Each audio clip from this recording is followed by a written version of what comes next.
Welcome back to the channel. I'm Antoine Anderson. This is Foodz for Thought, and this is the reaction video to Season 3, Episode 6, Scar Tissue from. We're going to take a deep dive into what went on in this episode. Not a whole lot of body count in this one, but definitely some high drama. And if you're in for that kind of stuff, we're going to go ahead and unpack that right after our recipe for fish and grits with the garlic cheese sauce to go in your grits.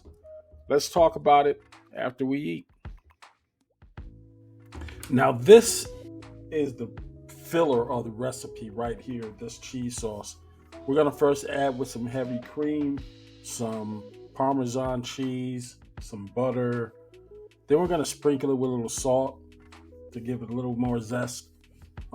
Add in your Italian seasoning. Yeah, I do Italian seasoning on this. And then drop in your garlic, whole garlic, fresh and crushed. Mix that all together, and you're going to have a cheese sauce that is unrivaled. I literally set this to the side, and I add this melted concoction into my grits after end. But let's get into this fish. We're going to get right into it. We're going to go ahead and start with our Lefties LLC seasoning. Add a cup and a half of water, and then we're going to mix well. After that, this is a wet batter, dry batter kind of concoction. I'm going to go ahead and put my fish in my breader box, and I'm going to season the fish up on both sides.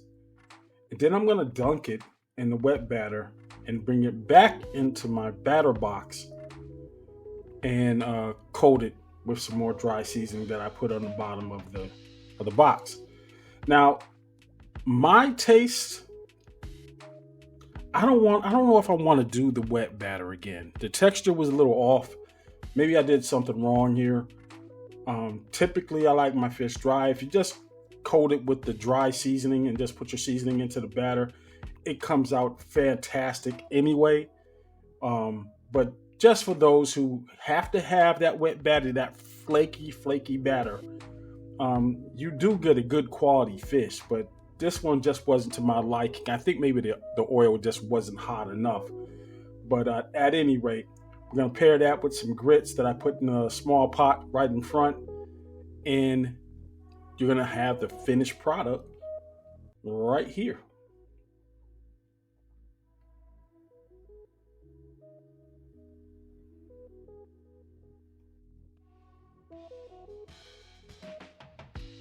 Right from the rip, my girl Tabitha didn't waste no time jumping on my last damn nerve. You knew it was going to be a fight, and it's a fight that I suspect has been brewing since before season 1. The character's portrayal of this epic fight is so realistic, and follow what I'm saying. She came into that argument with the simple question or the simple statement, a reassuring one from Jim. Hey, you did the best you could. And her question immediately was, how do you know that? This was the opening salvo to what, in my opinion, is a deeper fissure in their relationship. Remember, the whole reason they were in that RV was to break the news to the kids that they were getting a divorce. They just couldn't take it anymore. And I believe that what's coming out in bits and pieces is there's some real damage here following the death of Thomas. And the way Tabitha explained it to Julie was that, she turned her head for a second and bad things happened. Tabitha is blaming herself for everything. Maybe that's why she crashes out so much and so easy. And did you catch her smacking that finger away? Now, in this red pill world we live in right now, if a man had did that, even in the character scene, Lord have mercy, she called him a coward. She's emasculating the man. And this is what this dude woke up to. So, do I feel any sympathy for Jim in this situation? Absolutely. Absolutely. Does it take anything away from this episode? Absolutely not. It gives it flavor. It gives it the realism that happens in some relationships. These fights can get brutal. They get terribly personal. Jim ends up walking away. Now, we all know what a bang-up job Jim did when Tabitha was away. His family was falling apart. Those kids was like, yo, what's wrong with you? Dad is tripping. He was going off. He couldn't handle it. And this plays it out perfectly. You didn't see Jim anymore that episode. He left out that room after he slammed that door and would rather go out in the woods with the monsters to look for food than be under that roof with that woman. That's nasty work. Now that leads me to Kenny. And Kenny is going through it. He has lost so much in such a short period of time. And this last one hurts even more because he lost his mom while trying to help Jim find his wife. Yeah, that's right. He was out in the woods with Jim when they found the food, and when he came back, mom's gone. Sucks. Only to have the Matthews pretty much take over the house. Jade's no longer staying there. He's staying in the bar. But what's crazy about this is that the fight that Jim and Tabitha had in that house was kind of like the final straw for me. I was like, man, Kenny got to go. There was this one scene where he was looking for a screwdriver that his mom always kept in this particular drawer. Couldn't find it. He goes out, talks to Julie. Hey, have you seen this? Blah, blah, blah. It's not a big deal. He's blowing everything off. But really, these Matthews just took over the house, and now they're fighting all hours of the night. Everybody can hear them. It's bad. It gets so bad, and I don't know if that was a factor in him deciding to go, hey, ask Donna, can I come stay in Colony House? It's still on her home. He's taking one long last look at the shrine that was erected for his dad and then his mom. And you realize that he is all alone, just like his mom said to Boyd. Look out for him because he'll be all alone. And I think he's feeling that right now. And you gotta feel for this character. I hope it doesn't end up like another Glenn situation, like in The Walking Dead. This is a main character. This guy is holding it together by a thread, but I really think that he's ready to crash out.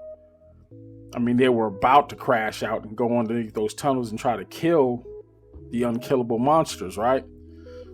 I don't know. Let's watch how this character develops. Now it's time to talk about Jasper. Now, Jasper is the ventriloquist doll that is in the caves. Jade is seeing him in Colony House. There's been a lot of weird visions that he's having, all dealing with blood. Jade has seen Christopher. That was the original owner of Jasper, or the partner of Jasper. And I've heard on a couple of different reaction channels that it was Christopher and Jasper who arrived on the same day as Miranda, Victor, and Eloise. 2-car incident, just like what happened with Jade and with the Matthews family. Interesting little side note about my thoughts on this whole Jasper connection. Tonight's episode, Victor's running into the tunnels with his dad by his side, and they're looking for Jasper, but Victor doesn't find him in the original place. They go deeper, and they finally locate him. Victor's plan is to make Jasper talk, to tell him what he knows. Keep in mind, we have never seen Jasper speak. After all, he's a ventriloquist doll. So how much of this is going to pan out for Victor's plan? Maybe he knows something we don't. What is the connection between Jasper? Theories on this are running rampant. They're saying that Jasper is the manifestation of the entity or the presence in Fromville. And none of that's been revealed in any of the shows thus far. But this was a kind of a layup episode, trying to get at some of the mysteries of the town, not getting too much body count out of this episode. Usually when that happens, the next episode is pretty rough. We're going to see how this one pans out. I don't really have a good theory on this whole Jasper connection, other than the fact that only Jade, Victor, and maybe Julie, actually not Julie, but Tabitha may know the existence of this creature. What his importance is, it's anyone's guess at this point. But all in all, decent episode, not one of the best, but a lot going on, a lot to unpack. Let me know what you thought in the comments below, and make sure you try that recipe. Again, I used yellow grits in the video, but white grits is what I use with my cheese sauce. And mix that cheese sauce before you put it in the grits. It comes out a lot better. And then salt and season to your taste. Have a good one. Talk to you later.